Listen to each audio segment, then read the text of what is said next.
คือท่านกิมเลี้ยงสันติเสถทองวันนี้มีผู้อาวุโสหลายคน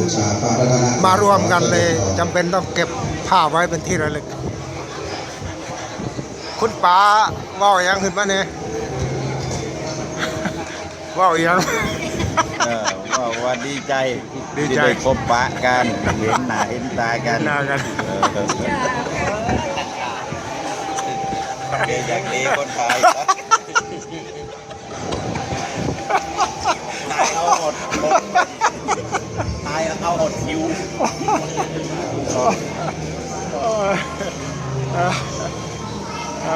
วะ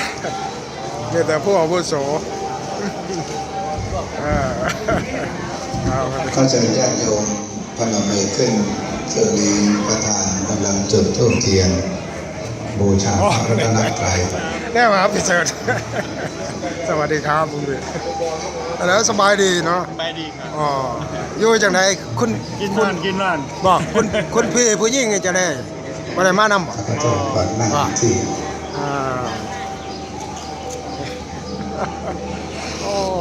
เอาวันนี้วันนี้ พระรัตนตรัยกราบพร้อมกัน